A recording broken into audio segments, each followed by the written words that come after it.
Well, everyone, welcome back to the second edition of Overrated. And I'm James Fluty. I'm Michael J. O'Connor. And this week we watched Fritz Lang's, I don't know, would you say considered his masterpiece? It's weird, isn't it? Yeah, it is. When you look up the reviews and like the general, like Fritz Lang didn't like it. No, he didn't. Yeah, and like it was really, I guess you could say it bombed.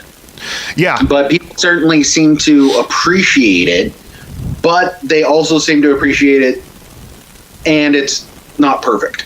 Right. It's it's pretty heavy-handed. Yeah. Like downright goofy. Yeah, for sure. In a lot of moments. For sure. Which I guess you have to expect from a 1920s like epic silent film. So unrealistic. That was honestly H.G. Wells. I sent that to you. I don't know if you read that. I did. He wrote about it, and like so many of his complaints were just like, I really don't think the future's going to be like that. Right. Like according to certain economic majors, and like. Yeah, okay. I don't think that was the point. Right. Yeah. Ideally, no, it won't. We can definitively say that the last 50 years were not like that. Right. Well, it's interesting. One of the things that I was reading about it is as time goes on, because it's pretty vague as far as like what year it's supposed to be. And as time goes on, I forget who released it in America, but they changed the official year that it's supposed to be. Like in the 50s, it was like the year 2000. Then in the 80s, it was like 2026, and I think now it's at the year 3000. We're getting better as artists about pushing that date farther away. Exactly. I know. Robert Zemeckis, like when 2015 came around, was like, "Ooh, should have gone further down. Probably that was only 30 years in the future." I feel like that was one of the smart things about Futurama. When it first came out, was they put it like 1,000 years into the future rather than like 75, right? Like they're always doing. So yeah, I mean, 4 years from now, there will be nothing but robots and giant ants. I can only hope. I really enjoyed M, which we did last week. But even though this was really pretty cheesy and, like I was saying, heavy-handed, I found it thoroughly watchable and enjoyable. I was surprised by how fast 2.5 hours went by in a silent film. Yeah, it really did. Yeah.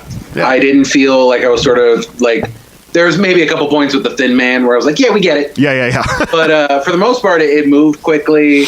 The religion stuff was certainly forced in. Yeah, oh yeah.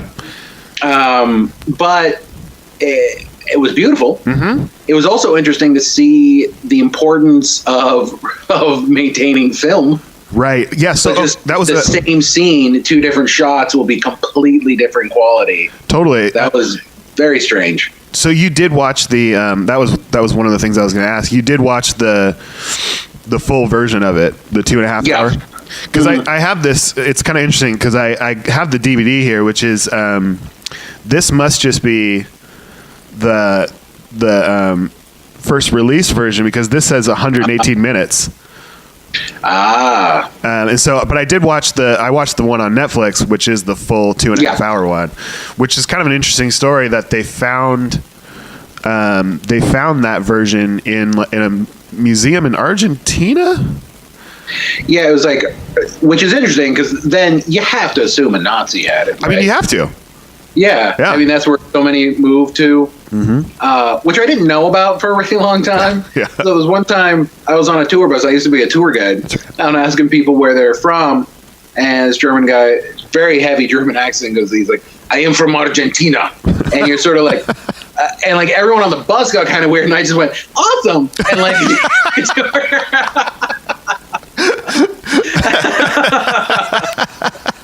neato. That's probably fine.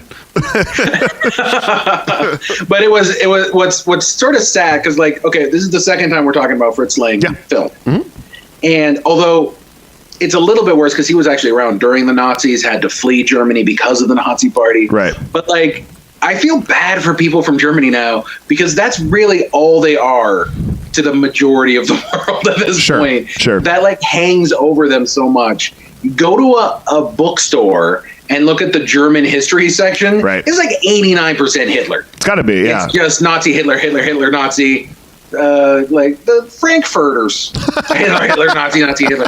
And then when I was a tour guide, anytime I would ask someone, I used to go through the crowd and I'd say, where are you from? And then they'd be like, China. Yeah. I'd be like, tell me something neat about China. And then he'd go, big ass wall. And then I go, awesome. And like, continue on. But every time I got to a German person, it was always, where are you from? Germany. And then this tenseness would fill up the bus because they knew my next question was, what's something interesting about Germany? Right. And like, everyone on the bus is thinking, don't think Nazi, don't say Nazi, don't. And then the German person gets tense because he's like, oh, don't say Hitler, don't say Hitler. And then they always go like, we have good beer. Yeah, there and you then go. I go, yes, that. Yeah. That. Stick with beer. that. Keep banking on that. Beer and cars was the majority of how they would respond. Techno. Is there a big German techno thing? Yeah, that's the other thing. Yeah, like Kraftwerk. That's about all I know. Yeah, and Nazis, straight up. That's about it. Yeah, that's it's going to be with them for a while longer too. It's not the statue. How long it takes, like, which is kind of screwed up if you think about it. Yeah, it's really just because Hitler was marketable. Right. You look like Mussolini. Yeah.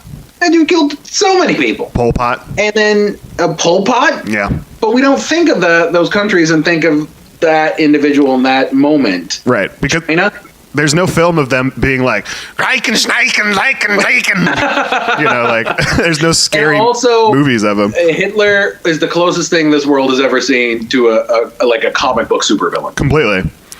He had an outfit. Right. He had a funny haircut and a mustache. Like, he had henchmen. Yes, he did. Yes, he did. He was the closest thing we'd seen to the Red Skull. Right. And Indiana Jones never fought Pol Pot. I think that's Indiana Jones never fought Pol Pot either. I think that's another thing is like he sort of arose at the time when pulp culture was coming to a forefront. Totally. Culture, I think. Yeah, it didn't help.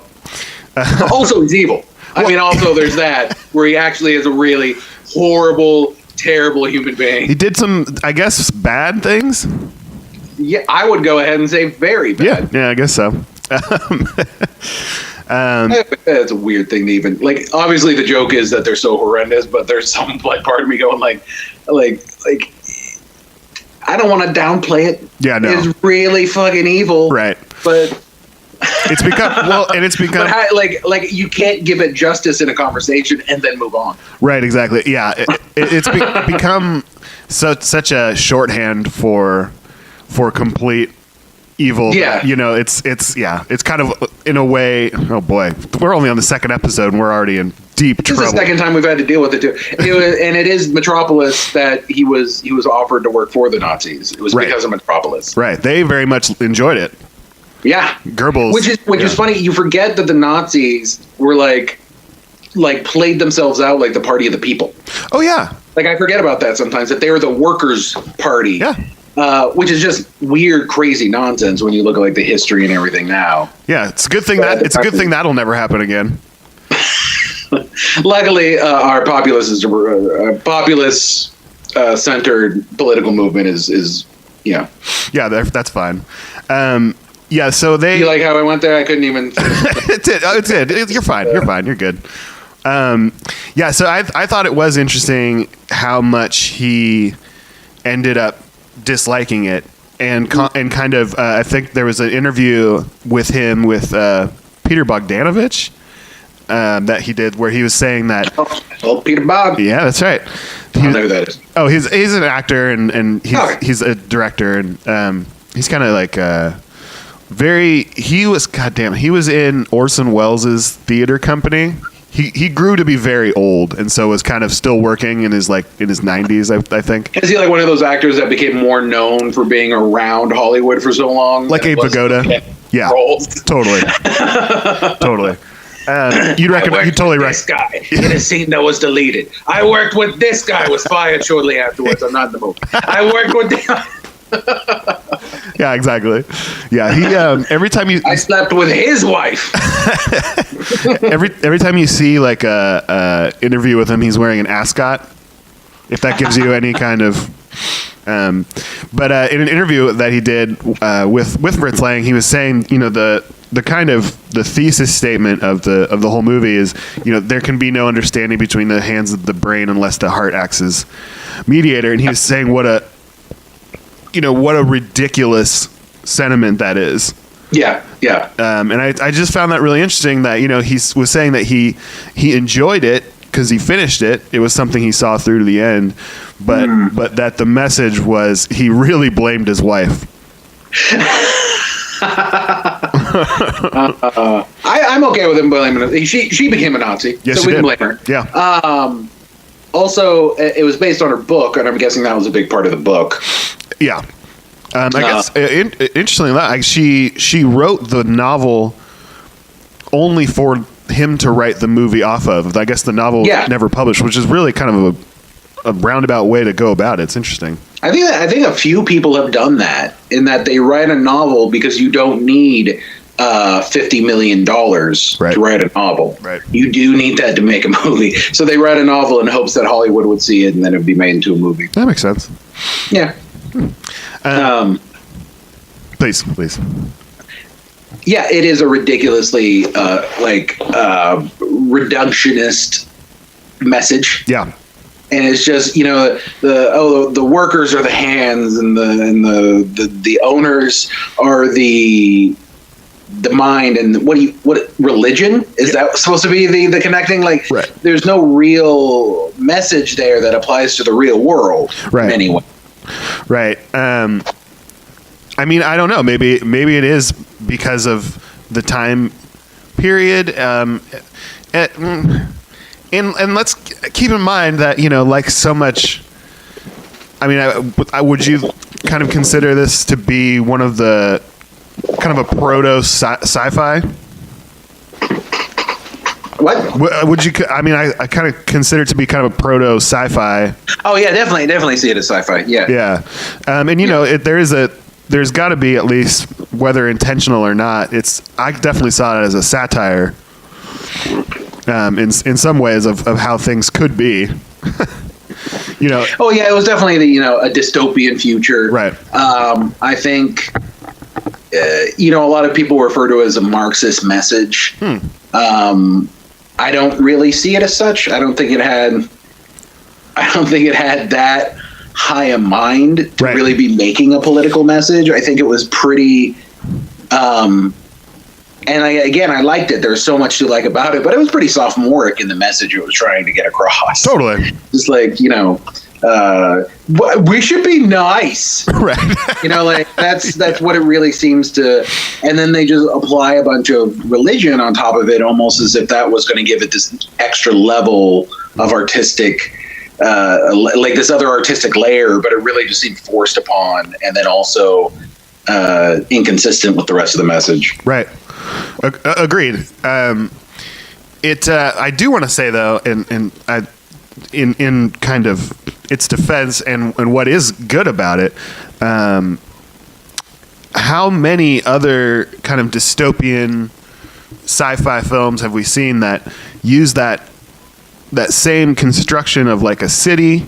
I mean, the shots of the city are so goddamn Blade Runner. Yeah. It's wild to see, and I mean, just as far as like a technical accomplishment, it is pretty crazy. Oh yeah, definitely.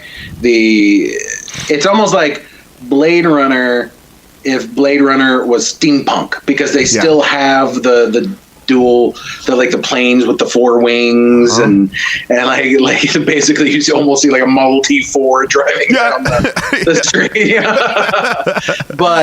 But it's still this giant Metropolis. and it Oh, the by the way, that is where the creators of Superman got the name for the city. oh no shit! Really? It was from this movie. Huh.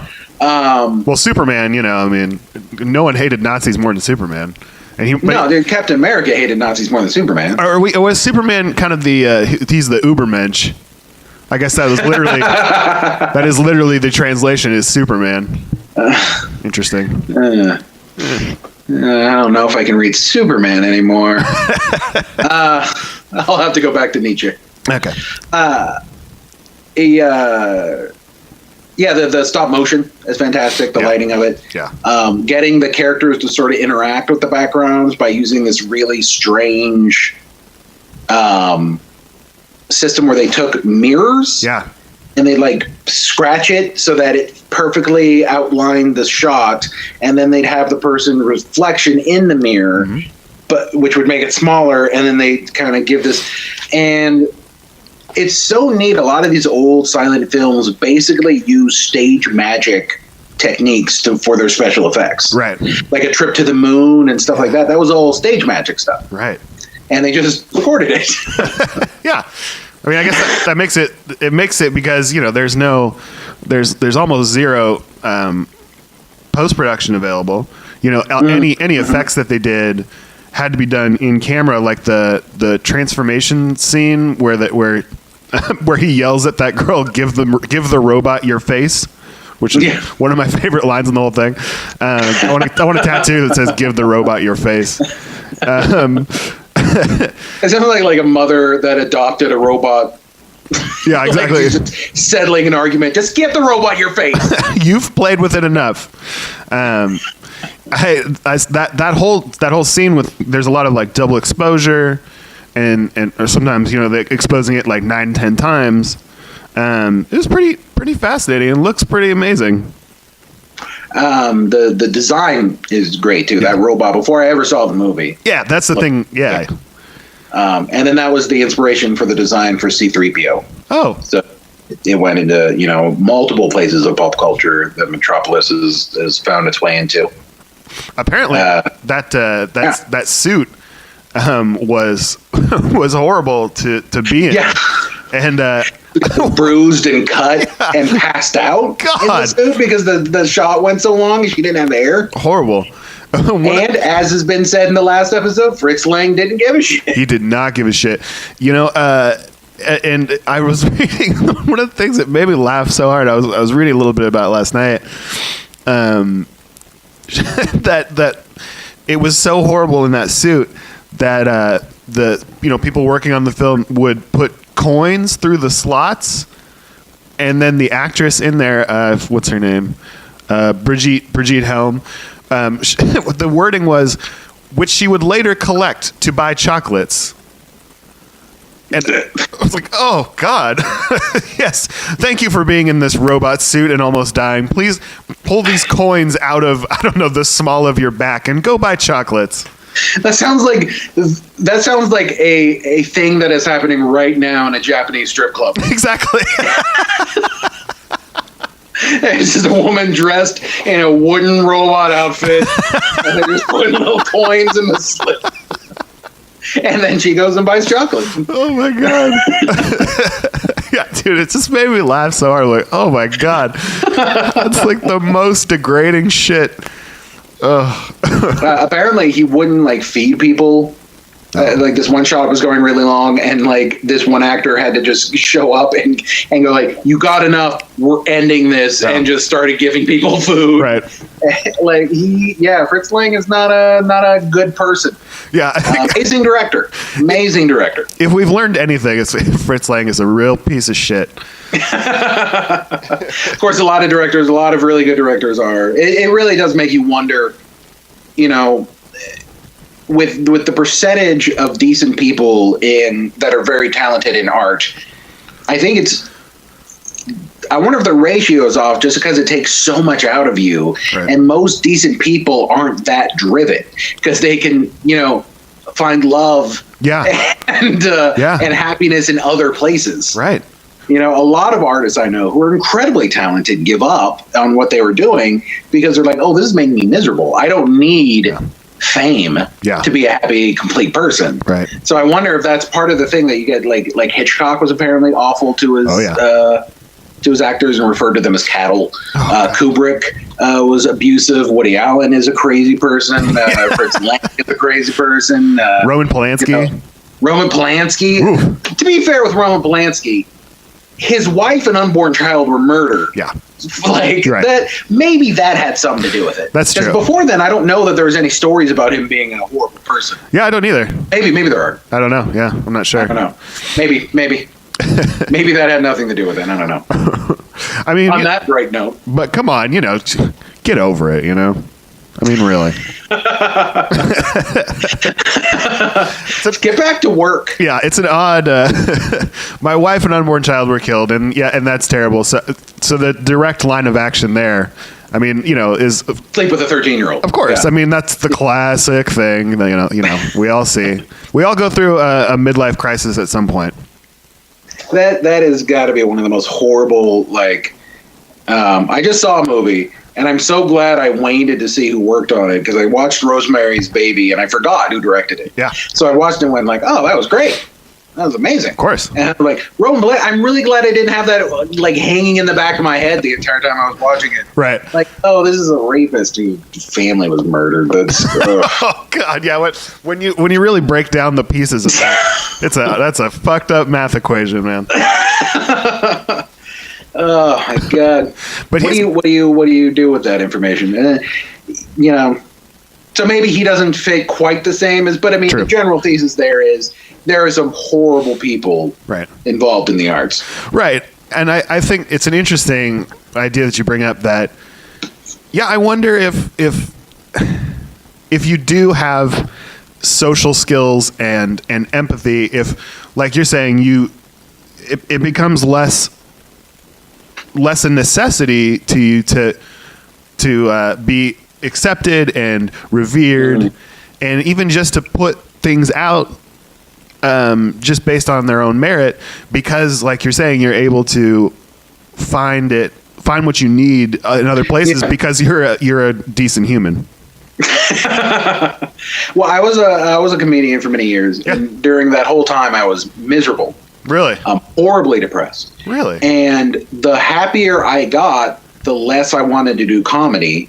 And the less I did comedy, the happier I was. Really? And it was sort of this self-serving cycle of becoming a much happier person, leaving that world. Right. And I think a large part of the reason I wanted to be in comedy was because I needed this love and adoration because I had none for myself. So once you start getting that, though, then you don't need it as much. It's so interesting, and you were quite a good comedian as well. I appreciate that. Yeah, you were. There's something weird whenever you say I used to do comedy. I think everyone assumes you must have sucked. Well, yeah, exactly. Why you stopped? That's because I did it for a few years, and I was just sucked. I was terrible, and I also just realized I don't need this anymore. But that's more in my case. But you were quite good. I appreciate that. I think there was this anger at me when I stopped. Really? Because there was a lot of people that were like, they didn't think they were as good as me. Mm-hmm. And how dare I not pursue this thing that's so difficult for them? And, and I get that. And, which I can appreciate. But I think if you don't like it, stop it. Yeah. Just stop. I don't understand. It would be like, what is it that's making you want to do that? What is that drive? Mm-hmm.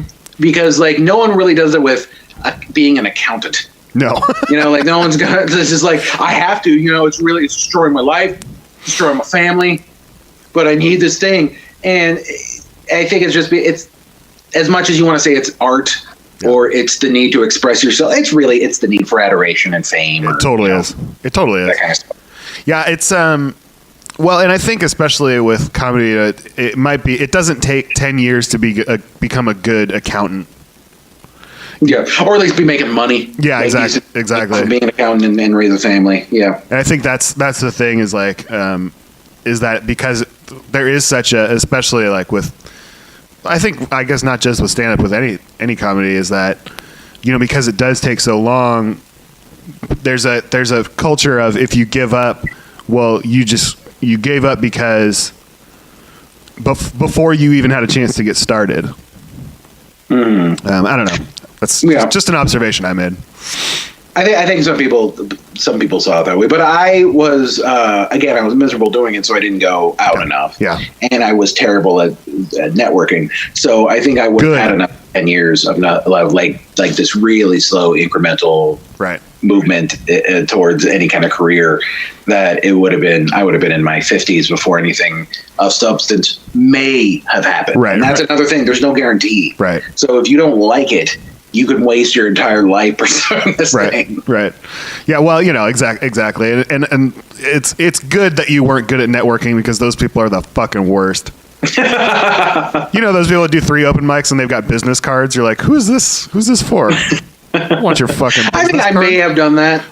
But I think that had more to do with like how excited I was at the concept of being a comic. Sure. Yeah. Well, yeah, of course. So I think I made like 14 different business cards, and like at some point, like I'm going to start a comic book industry. Here's my business card before I've drawn a single panel. Right. Well, that's just I get that. I understand that enthusiasm. But I think there's a lot of people who are very good at making themselves seem like an inevitability. Right. Because they put on shows and they network and they get shows based on giving other people stage work and money, not because they actually are good. Yeah, no, I'm sure we could both name a couple of people who we know exactly who in that is. The same scene. Yeah, exactly. I have a tendency to notice a fair amount of them, not all of them, a fair amount of them like to put qualifiers with their names. You ever notice that? I see a lot of like a Pittsburgh Owl and stuff like that. Like there's a lot of these guys. Yes, definitely. Oh God, makes me cringe thinking about it.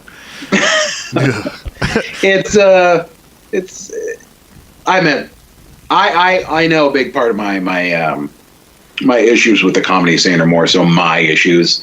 Like I think there are so many nice people that probably really saw me as part of that scene, but I couldn't feel that way. Right. So I never felt like part of the San Francisco comedy scene. Right. Even though like I was at parties, I knew people invited me over, I was writing, putting on shows with people, but still the entire time I felt like everyone hated me. I was on some outside. Oh, jizz. I gotcha. Well, that's just I don't know. I feel that way all the time anyway. So it's I think that's what I'm saying. Yeah. Those are my issues. So as I start talking shit about people or comics or the industry, it's all my issues. Yeah. We went off on a tangent. Yeah, we did. That's okay. But I think Paul F. Tompkins in a documentary once was saying that like the normal person will think, isn't it great that there's all these things out here that I can love? And the artist thinks, I have to be one of those things that people love. Right. And I thought that was a pretty good description of how, a lot of performance artists work, and directors are probably in that same realm. I think I actually just had a over the internet conversation with an old friend of mine because I've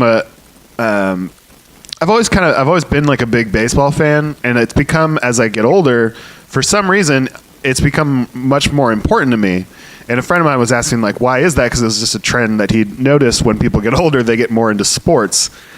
And I had to think about it for a long time, and it was it was definitely revealing for me to think about it because, if I watching movies or listening to music or TV or anything like that, I consider myself to be a fairly creative person, and when I take in things like that, I don't tend to enjoy them so much as think, well, how do they do that, and how could I improve on that? Well, that's a kind of enjoyment. It is, but it's a completely different kind of enjoyment. I think I said I found it stimulating and interesting, but with sports, I can't do that. I mean, so it's something that I found that I was free to enjoy, and I think that's an interesting, like if I can request that you phrase it differently, because of the amount of times I've gotten into almost arguments with people where they go like, they're talking about, let's say, art house film or like a comedian that throws out a lot of politics or something. They're like, what if I just want to enjoy myself? And I go, that thinking is enjoyable. Right. You know? I guess, yeah, exactly. I have to try and break that down, like analyzing a shot in a film and wondering why and thinking about how it relates to something. Those are enjoyable processes. Sure, that might be the bad word for it. More so, I find it relaxing. Relaxing, yes. It's not exactly a relaxing thing to dissect. Yeah. Yeah. Which, as I get older and busier and life becomes more of a nightmare, that becomes more precious to me. As you see more and more of your hopes and dreams die before you. And, sure. Yeah. Just you need to relax. You need a bubble bath. Every day, one of them just jumps off a cliff like a fucking lemming. Well, there goes that dream. Well, that one's not. Anyone got any brandy in a baseball game? Brandy, snifter.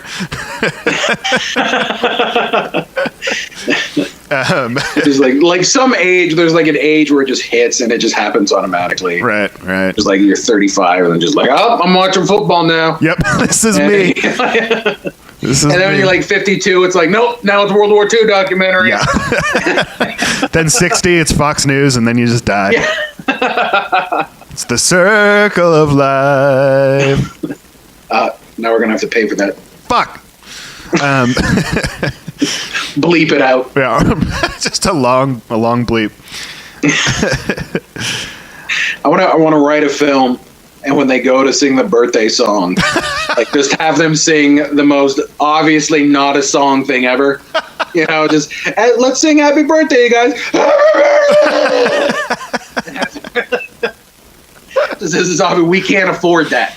Or just a long, like 30-second beep as they're all like, singing and looking rather happy.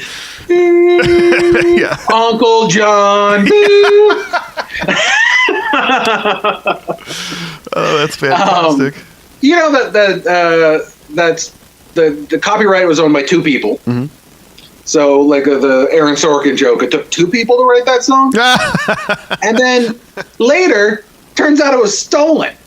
Oh, really? Or at least it was found to be stolen in a court. Strange. Like, so it's like, no, it took more, apparently.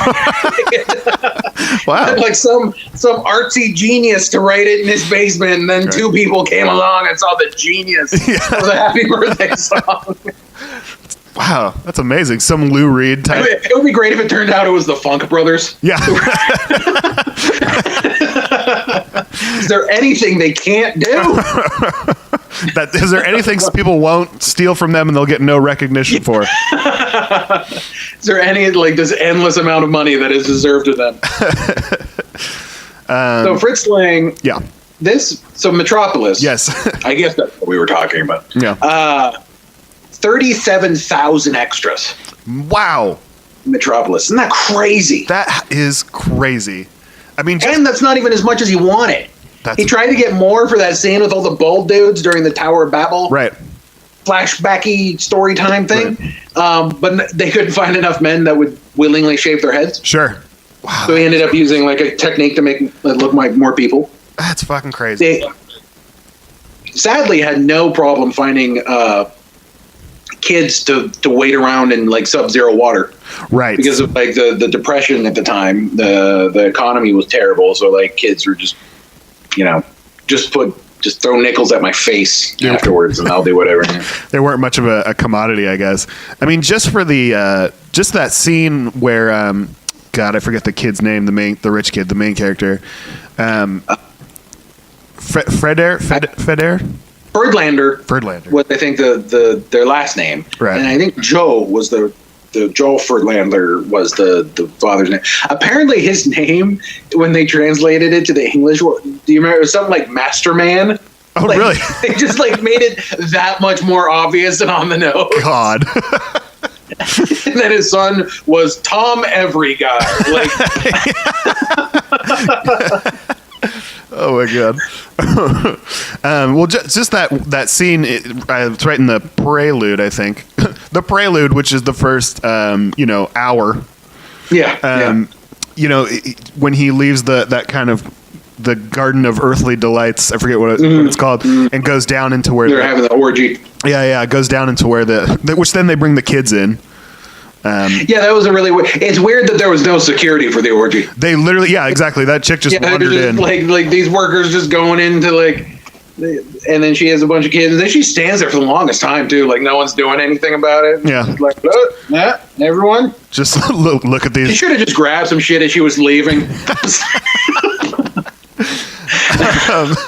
I'll be taking this killer. When he goes down into where like the workers are, and they're just feeding the people into that giant head thing. It's like right in the beginning. Yeah, Mordock or whatever. Yeah. Morlock. Just the amount of people that they're just in that shot alone is wild. It is a sea of humans being fed into this thing, and it really reminded me of. Have you ever seen Soylent Green? No, I haven't. There's a scene in Soylent Green that is not dissimilar to that, and it made me wonder if it was kind of an homage to it. Yeah.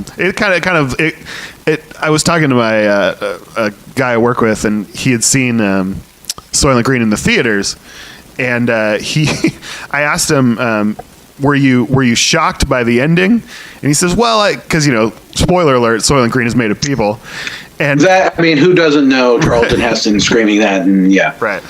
But he was saying, it was kind of tipped, didn't really bury the lead too much when they were feeding people into the giant machine.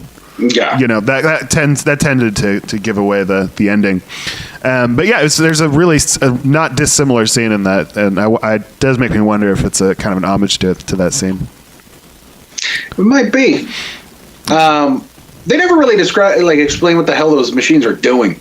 No, they. I love the one that he just has to point the hands to where the lights are. It's like a Simon point game. The hands doesn't really make any sense, and then they superimpose the clock over it.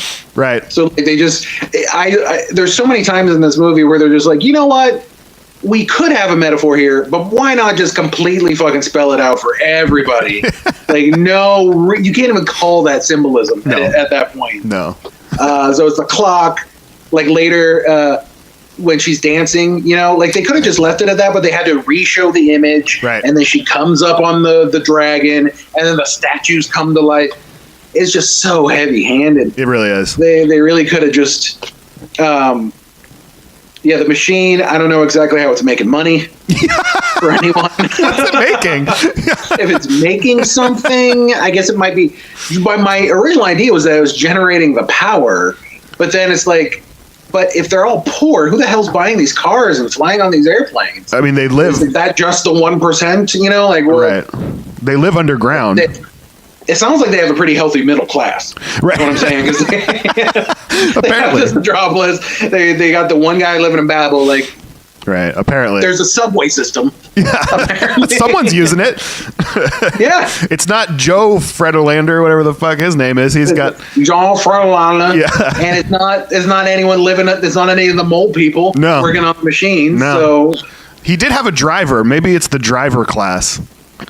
Yeah, the entire retail class, serving retail class. Yeah. Yes, it's all the stores are driving gloves. It's all they need. I like the. Did you also find it strange by what was considered sexy dancing? Well, that was another thing I wanted to bring up. This because it was 1927. I found it quite racy. It was racy, like the orgy scene in the beginning. Yeah. You could clearly see through that woman's clothes. Yeah. She's just wearing pasties. Totally. The thing we forget is that, I think it's people, myself included, is that we actually went from being more open about sexuality to less open to more open again.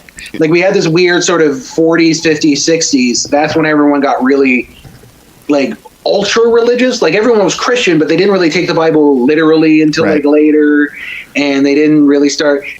But of course, that's also after having come from Protestant. We go through phases. It seems like. Yeah, a lot of really early film had nudity and sex. Yeah, yeah. I thought that was pretty interesting. And yeah, the sexy dancing is really something else, man. That was it's really goofy at times, and it really reminded me of Josephine Baker. Yeah, I don't know if you've seen any of her dancing, but she does it. She's a comedian as well as a sexy dancer, which is sort of weird in itself that was a thing. Well, you did that for a while. You did that for a while. I mean, that was a whole part of your act. That was my comedy act. for a long time was to strip. The difference though is I was trying very hard to be sexy, and it was just funny. But Josephine Baker was trying to be funny, but she happened to be sexy. Right, I gotcha. Yeah, very, very different. I was pretty shocked by that. Not shocked. Maybe that's. I was surprised by it. Good. Yeah. But yeah, it was very like you said, and you'd almost think that with something that is so kind of fantastical, that there would be more room for metaphor as opposed to just hammering a point home over and over and over again. Yeah. You think, you're in this world of complete fantasy, and most of the sets are drawn and everything's made up. Why? I wonder why he did find it so necessary to make everything so goddamn literal. It's like an 80s music video where the song Heat of the Moment by Asia, the video for it, when they say heat of the moment, they literally show fire and a clock. That's funny that you bring up a music video, because I was like watching and going like, this is just a music video. It totally is, yeah. Yeah, it just, the symbolism's really opaque. The storyline is really second to the visuals. But again, like really phenomenal visuals. Yeah. I remember some band from my hometown would like play metal and just have this movie in the background. Really? Oh my god. It was. I think it was shots of this movie, and then like Dolly's short film, and then like Eraserhead. Wow. Yeah, like total like metal band in a small town. Interesting. I wonder if I knew what band that was, because that sounds very familiar to me. Fevered Pitch. Yeah, I know who that is. Okay. Yeah. Definitely. From Napa. Yeah. Yep. You may have performed with them at one point. I think probably. Yeah. I think probably Protecting Gil did play with Fever Pitch. Which that's a weird combo. Yeah, it was. But it's kind of like in small towns and stuff. It's like it's the other band in town. Like I don't know. So yeah, there's not a whole lot of room for making sure the genres are similar when there's three bands and Dave in the other one is grounded. All right, you guys ready for your headliner, Cannibal Corpse? Well, first here's the Goo Goo Dolls. I would so go to that.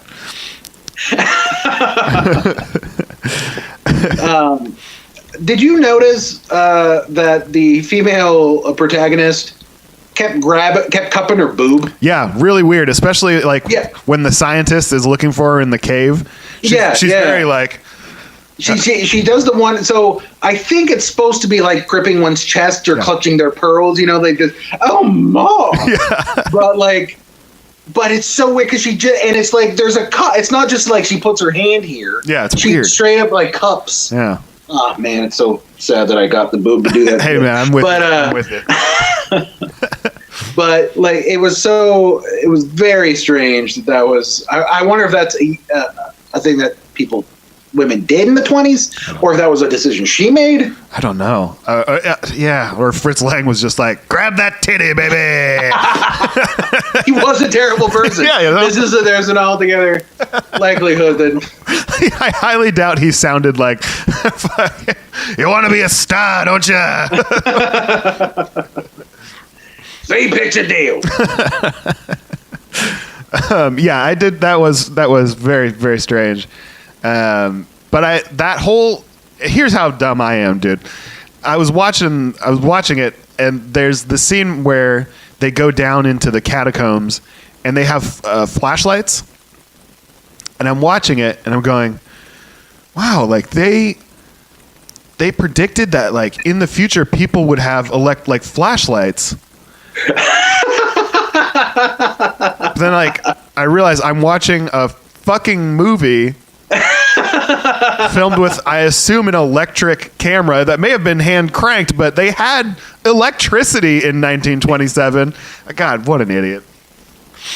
But I guess it's a testament to how immersive an experience it was watching it, that I was like, well, that's amazing that they predicted that in the future. That's one thing they got right.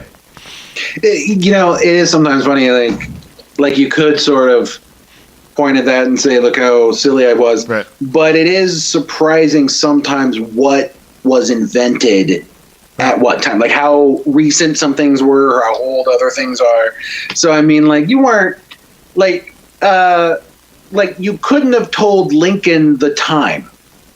You couldn't be like, let's meet at 2. They didn't have that concept at that time, which is a very bizarre really? world. It's bizarre to think of that.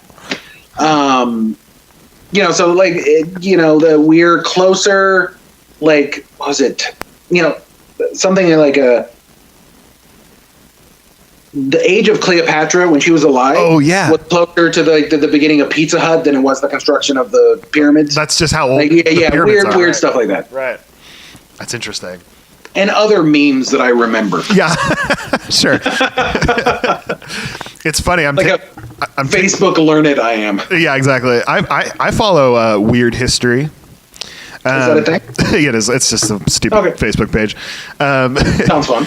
I have this. I'm taking an anthropology class right now, which is really endlessly fascinating.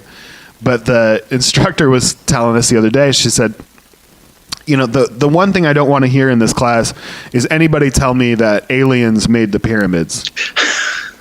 She was saying that that's a very common thing that comes up. And she was like, it's amazing what people can do when they have slaves. It's really, it's a sidetrack, but I found that interesting that so many people, that it comes up often enough for her to have to bring it up. Yeah. To have to, like, she has to put like a poster on the wall. Yep. No talk of aliens. Yes. Yeah. I immediately imagine someone like standing up and walking out the room. Like, I'll see myself out. Well, forget it then. We can't have a real conversation. Fake news. Just another agent of the deep state. Yeah, exactly. I really did, like I said, I really liked M, but I found this to be more entertaining. And okay. Yeah, M is obviously a far superior movie, but I did find this to be, maybe it's just the music, maybe it's the silence. Music was great. Yeah. The visuals are great. Also, there are moments where you laugh out loud. Totally. It's so goofy. Totally. Which is always fun. Yeah. A bunch of the facial expressions of the main character. Oh, it's crazy.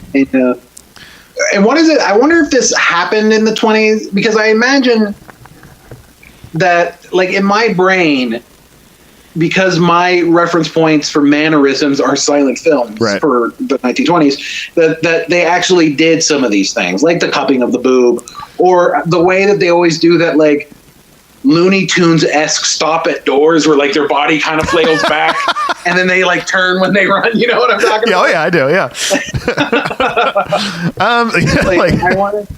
Were they doing that? Was that commonly happening, or is this just Charlie Chaplin? I don't know. I mean, perhaps some of it. There's got to be, there's that thing, I think it's called the transatlantic accent. That's kind of the Audrey Hepburn, like, well, I wouldn't give you the time of day if you worked in a clock factory. Right. Yeah. Exactly. Who had it really bad? I don't know if you ever watched Happy Days, but the mom on Happy Days had it like in a big bad way.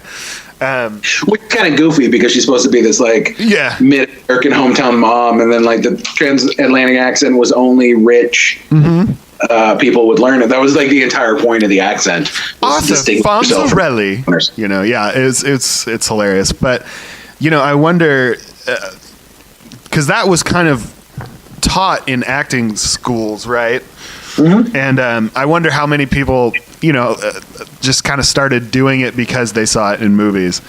So I wonder if there was a similar thing with silent films where people did start doing that thing when they came to a closed door, just because you pick up on the tropes of movies and television. Yeah.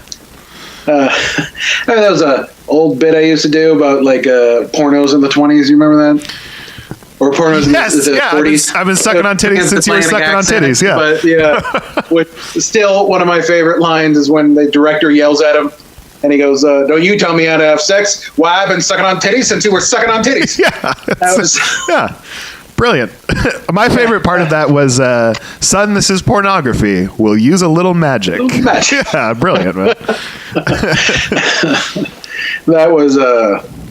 But if anyone wants, I got an album. You can buy it on iTunes. It's called "I Made a Thing."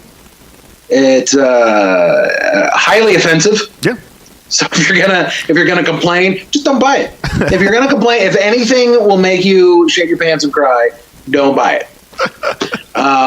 You know what? That bit's not on there. That was a very early bit. Yeah. That was on the first album of yours I recorded. Did you record that at Cork? Uh-huh. Oh wow! Almost exactly 10 years later than we did your second one. How ridiculous is it that you said like, oh, they've done like 3 open mics and then they print business cards. I done like 4 open mics and recorded an album. Yeah, it's true. It's true, but it was good. It was good. I was just very excited. Yep. I think, it's funny actually that for that second one, I realized it was on a hard drive that I had in storage, and so I wanted to listen to it, so I just bought it. Oh, I was like, that's not hurting anyone. So you're just like I could go look for it, but computer's ready. Yeah, exactly. That's wow, white privilege. I call white privilege on myself. I don't know how that computes, but it does. I don't know if it had anything to do with your race, but certainly the money that your family had. James, probably from everything. From bootlegging whiskey and then not getting charged for it. Yeah. That's what I assume you come from. Uh-huh. Yeah, pretty close. Yeah. Yeah, I think overall, anyway, with Metropolis, just the way that it has kind of made its way into pop culture is an achievement enough. You know, just especially since it was sort of unseen for so long. This was also interesting. Yeah, it bankrupted the production company. Well, the the Metropolis bankrupted. It cost in today's dollars something like $500 million or $200 million. It's $200 million to make. And one of the reasons it bankrupted him is because, and I never thought of the economics of this. It's 2.5 hours long, so they couldn't show it enough in a day to make back their money, which seems weird. Because Gone with the Wind is like the most successful film of all time. Yeah. And that's like 9.5 hours, I want to say. That's a really long film. Is it? That's not. I haven't seen it. Is it? Not. Okay. Was I too dry there? Yeah. For a second, I was like, holy fucking shit. That was the last time I saw that. Yeah. Maybe it just with feels that way. the 8-hour deleted scene of them just dancing at the gate. Oh, okay. Gotcha. Yeah. Gotcha. Yeah, that's fascinating because they couldn't show it enough in the day. Well, I guess most places they didn't have multiplexes. It was just one movie that showed over and over again. Yes. Yes. Interesting. Yeah, I mean, maybe the industry really changed, and but that is bizarre. I wouldn't think. Yeah. I wonder if there's like executives now going like, because they go like, make it PG-13 and you'll make more money. Right. So, but I wonder if they're going like, cut off 40 minutes and we can throw it in an extra showing at every theater. Well, every fucking movie now is 2.5 hours is standard. They're so long now. It's. I feel like they're long when they're Marvel movies, but I think 2.5 hours is not a lot of. You're not going to find an Adam Sandler film at that length. Unfortunately. Yeah, I mean, one issue I have with Sandler films. Yeah, I am thinking. Just want more. I think I am thinking about like the big, definitely Marvel movies and stuff like that. I mean, Pirates of the Caribbean, that kind of super epic big stuff. Yeah, exactly. But I like I said, I thoroughly enjoyed it. I thought the music was great. There was someone did a cut of it with a bunch of different bands, and I think like it was like I want to say like Bauhaus did a song for it, and I'd be really interested to like watch it because it literally is, like you're saying, like a big long music video that could completely work. I watched it, the original, and then I was looking for like different information on it, and I found another that was like all this industrial, like goth rock. Yeah. In front of it. So I think it's pretty common that people just kind of create soundtracks for it for fun. That's awesome. I'm into it.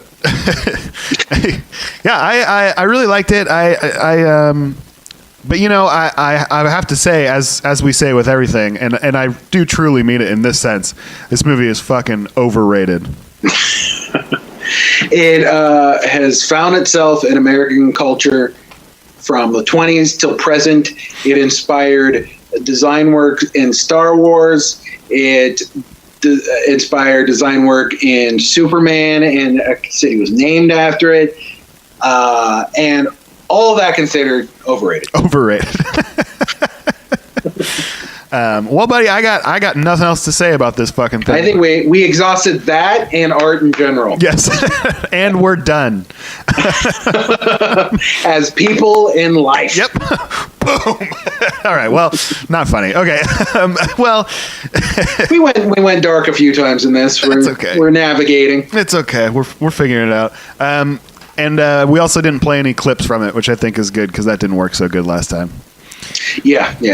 But you know, well, we'll figure out more and how to do this. And clips also might be a little boring for any podcast listeners. True. Very true. Well, like I say, it's always a pleasure, my friend. And yes. Join us next time. We're doing Fury. Yeah. Next Fury. time we're considering our Fritz Lang-a-thon. Definitely. We'll be doing Fury, and then we'll end up with the Testament of Dr. Mabuse. Excellent. I'm looking forward. And then from there, I believe we're going on to a new topic. Yep. So stay tuned. Absolutely. I am Michael J. O'Connor. James Fluty. And that shit is overrated. And we are overrated.